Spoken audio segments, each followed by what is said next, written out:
Greetings, comrades. So even for casual readers of the classic dystopian novel, the fall of the United States is certainly an intriguing subject. Given its vast power, just how could the US fall to the party in Orwell's novel?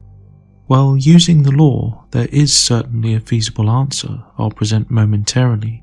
However, another possibility is that the party didn't. Detractors of the canon geopolitical map contend that since the world of 1984 is one of lies, that nearly anything can be twisted to form the party's enforced view of reality. Indeed, the party's very nature and philosophy demands such a vast empire. The real extent of Oceania, then, is ultimately unknown, and the fall of the United States could very well be a fiction, fully or partially so. Another bit of factual support is the very real geopolitical and political reality of the time. That the US could fall to socialism post-war is, well, ludicrous. Or is it? There is, however, a few problems with such a view. For a start, the last point would, if anything, demand total world conquest. What I meant was that the mystique of the party and Big Brother's infallibility would seemingly demand no flaws in oceanic control, and that not only America, but the entire globe should be controlled, at least according to party truth. This would of course compromise another key plank of perpetual party control, that of the special siege atmosphere created by having equally powerful opponents to fight. The endless war with Eurasia and East Asia is critical in burning the surplus of human production. It keeps the proles working and cowed, fostering an equally endless dependence on the inner party. The world as explained in Goldstein's book, then, actually makes sense. This Goldilocks geopolitical reality showcases the party's power, whilst also allowing for the war and its rivals' control of their respective populations. Just controlling Britain, for example, another very popular fan theory, would make the party weak if known, while total world control would give it no reason to oppress development and prole advancement, given there are no enemies to fight, and so no hardship to endure. Another reason the canon oceanic territory makes sense is that it very roughly corresponds to the Anglosphere as known by Orwell, excluding South America of course. That the USA and Britain would form a superpower is certainly feasible, or at least more so than, say, Britain joining with the Eurasians. Personally, I have no problem with the canon map being accurate on the basis of Orwell's intention for the novel in the first place. Enjoying the book and delving into the weeds of the detail can sometimes get the brain fixated on an issue to the detriment of forgetting what Orwell was trying to do with the novel. Orwell was writing the book to show just how bad totalitarianism could get in a country like the UK. 1984, then, is not some onion-like book of double and triple meanings in this regard. To have Oceania confined to merely Britain, for example, and for it to be clear in the text that this was the case, would undermine the horror of the world as a cruel and totally inescapable dystopia. 1984 is so scary, partly because there is no escape. Make it to America, and you're still in Oceania. If you hop across the channel to France, then you're in Eurasia, a near-identical totalitarian regime, and now you're a foreign spy there to boot. East Asia's the same, and the only places left are in the disputed zone, which is likely a scarred and battered series of areas, in a constant state of anarchy, warfare, or under direct temporary control of one of the superpowers. The United States, then, is certainly part of Oceania in the novel, so with this established, what exactly happened there? The novel seems to follow our history up to a point. World War II proceeds normally from what we can tell, with the historical point of divergence from our own time occurring post-war. Winston does explain that the air raid memory, which likely signalled the start of the atomic war, occurred around 1954. This is well established at 3 points in the book, with the church scene specifically indicating 1954, and Goldstein's book corroborating this. Goldstein's book, in fact, has all the key information to help us work out the most likely way the US fell to the party. The quick answer is that World War III happened. For the longer explanation, we'll need to go a little deeper. Goldstein's book, written by O'Brien and other inner party members, explains, quote, Atomic bombs first appeared as early as the 1940s and were first used on a large scale about 10 years later. At that time, some hundreds of bombs were dropped on industrial centres, chiefly in European Russia, Western Europe, and North America. The effect was to convince the ruling groups of all countries that a few more atomic bombs would mean the end of organised society and hence of their own power. Thereafter, although no formal agreement was ever made or hinted at, no more bombs were dropped. All three powers merely continued to produce atomic bombs and store them up against the decisive opportunity which they all believe will come sooner or later. A long quote, but necessary. Firstly, the times in the quote fit with what we know from elsewhere in the novel. While there's always doubt as to the truth of anything the inner party produces, it does square with Winston's own faults. By the 1940s, we can safely assume this fits with our world still, that indeed nuclear bombs did appear as developed by the US in 1945 and were perhaps still used on Japan too. If 1954 was the year of the nuclear war, then indeed this was roughly 10 years later. That hundreds of bombs were dropped shows the war was devastating in the extreme. This would not be something the United States or the world could just shake off. It would be the single greatest disaster in human history. Aside from the millions dead from the direct blasts, many millions more would have perished in America and Europe from radiation sickness, resultant famines and disease, the knock-on effects of the war. Indeed, we're even told directly, if somewhat vaguely, that, quote, the ravages of the atomic war of the 1950s have never been fully repaired. The war then, even by Winston's day, is still a living issue for many, and is perhaps a huge factor in the party's psychological control over the proles. Note in the quote too, the subtle transition. The war began and ended with countries in the world, which could mean most of the countries we know, or perhaps far fewer functioning governments. Given its power, I'd bet that the US government survived in some form. We know at least some countries remained then, as they decided to stop nuking each other. However, later in the same quote, we change to just the three powers. Disentangling the language then means that the war began and ended with the traditional countries, but soon after resulted in the creation of the superpowers we're familiar with. Putting this to a timeline, starting at 1945, from the year of Winston's birth to 1954, there had indeed been the fairly long interval of peace in his childhood. His memory in part 1 of the book was almost certainly in 1954, as he also thinks it may have been when Colchester had been bombed too. 1958 is the earliest known year the party was in power, given this was the year of the first of 9 3-year plans. This means that the revolution, which Winston seems to remember as confused street fighting for several months, took place between 54 and 58. In part 1, the wording too suggests that there was more than one war going on after the Third World War. Quote, since about that time, war had been literally continuous, though strictly speaking, it had not always been the same war. End quote. Note Winston could be referring here to the more familiar changes of the Perpetual War. However, I don't think so. Remember that East Asia did not exist for a few more years after the formation of Eurasia and Oceania. So if only Eurasia was the enemy, how does the quote make any sense? More likely, it means that various regional wars were taking place. How exactly events panned out can only be guessed at. However, we do have some clue based on the lore. European Russia was hit in the atomic war, as was Western Europe, which suggests, along with the reference to countries, that Eurasia was not yet a thing. One war then could have been a hot war between the USSR, its allies, and Western Europe. Interestingly, in our world, the Operation Unthinkable scenario, the possible war of the Allies to liberate Eastern Europe, has been wargamed to show that the Soviets easily had the manpower advantage, at least in 1945, to push back the Allies. Given we know how things turned out, something like this had to have occurred. Perhaps a Checkpoint Charlie situation flared up, or some incident sparked the fighting.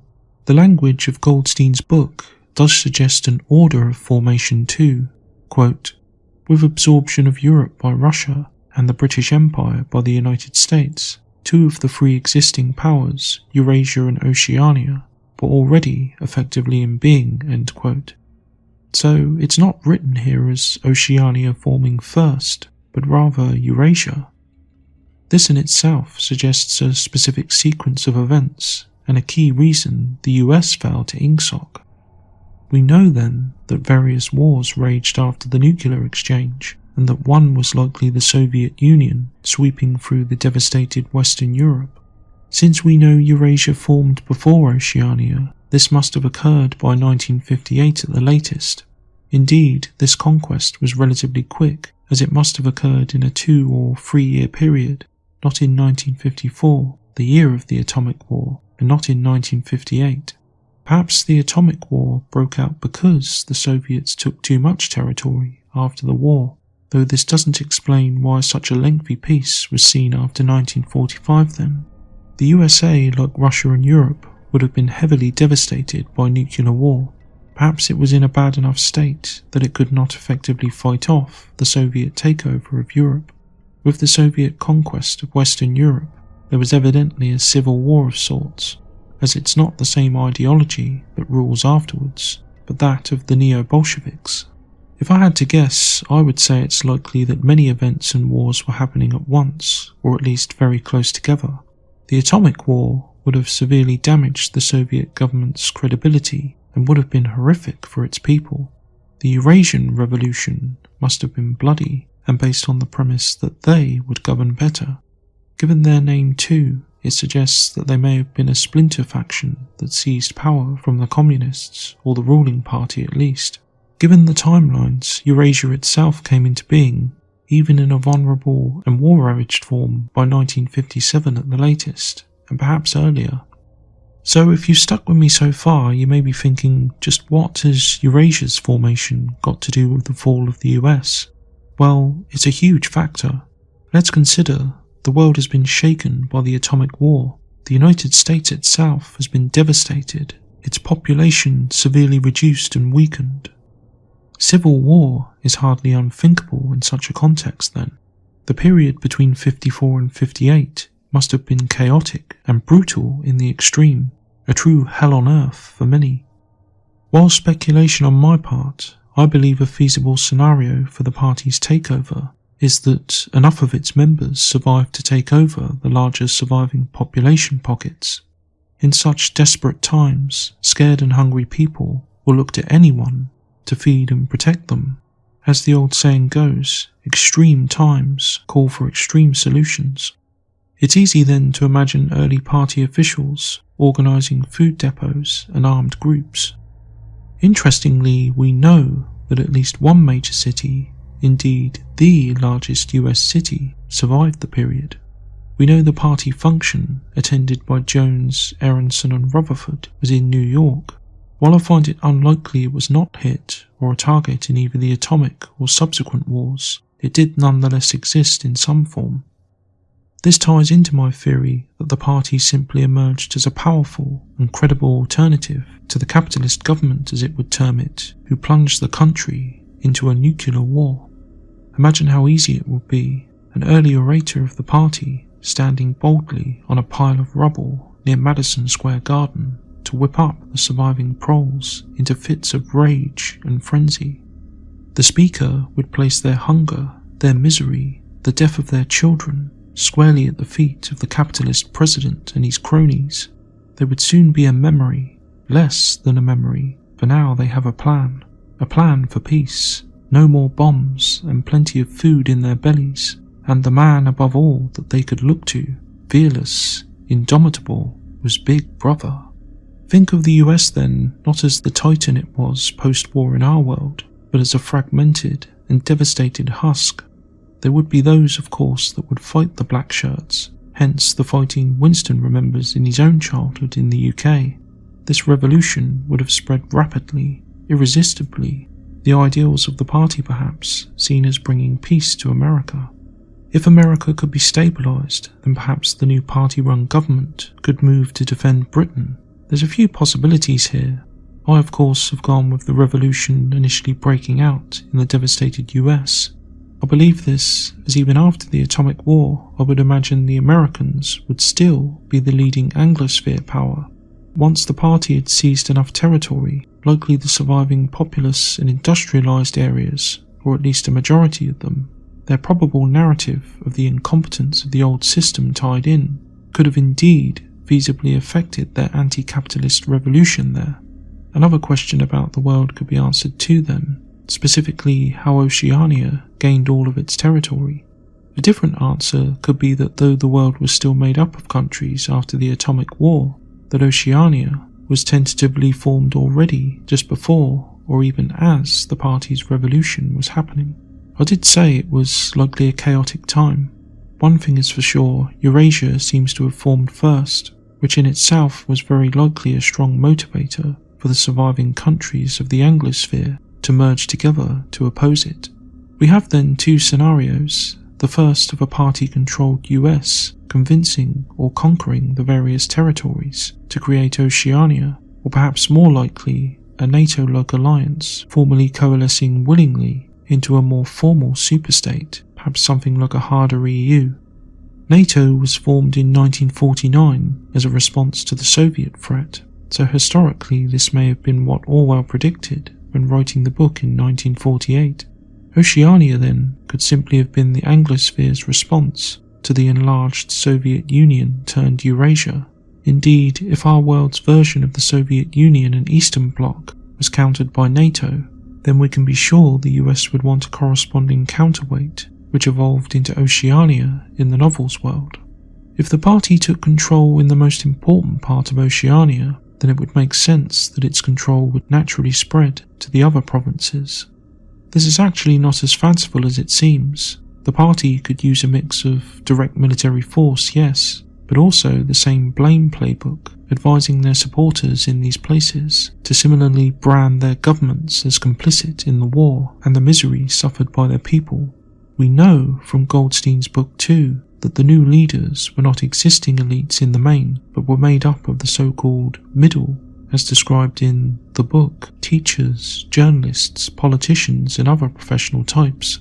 Party ideology would actually be very appealing to these surviving types of ambitious individuals. They would have no incentive to keep the existing elites in place anyway. The party then, if they promised a place in the new order and effective autonomy within their provinces, could have moved these groups to foment their own regional revolutions in support of the American regime, or probably more accurately, the philosophy itself, which ties them all together. This also ties in with what Winston experiences in Britain. There was a violent struggle taking place over several months. He also recalls later in the novel how there were gangs of youths in shirts of the same colour, very reminiscent of the brown shirts of the late Weimar Republic, the so-called Sturmabteilung or SA in Germany. He also remembers machine gun fire, the piles of rubble, and interestingly, the unintelligible proclamations posted at street corners. This sounds very much like newspeak, doesn't it? Which would be gibberish to an unacquainted boy. Perhaps this was an early sign that the party was gaining control, or perhaps consolidating it. At the same time as all this, Winston also recalls the ever-present fear of further air raids, indicating that the war with Eurasia or Europe was still happening, and above all, he remembers the never-ceasing hunger.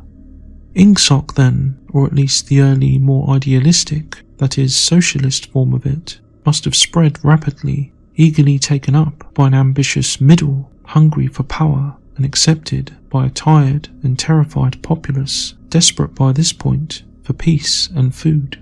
So that brings us to the end for now. How did the United States fall? Well, it's clear the atomic war of 1954 was the chief reason. It practically destroyed the credibility of the ruling elite there, and evidently caused famine, suffering, and further wars that were a great atmosphere for the party to grow and take control in. Add into the mix the rise of Eurasia and the continuing conventional war, and it's likely Oceania already existed in some form. So to take control of America was to spread party control to the rest of it. I don't imagine the takeover would have been pretty. There would certainly have been many patriot groups fighting desperately until the end. Perhaps certain groups even survived for a time to plague the party going into the 1960s and beyond. I imagine smaller militia bands launching raids from the mountains, forests and wilderness of free America. Perhaps in some pockets of unconquered land, the words of the Constitution were still whispered around campfires, read by tired, if determined eyes. So what do you think? It was a longer video today, but worth it to dig into just how the United States, one of the two post-war superpowers, could have possibly fallen to the party. Now we have an answer, but is it the right answer? Tell us all your thoughts with a comment. If you enjoyed and appreciated the video, then please drop a like and subscribe if you haven't done so already. Thank you, brothers and sisters, and remember, war is peace, freedom is slavery, ignorance is strength.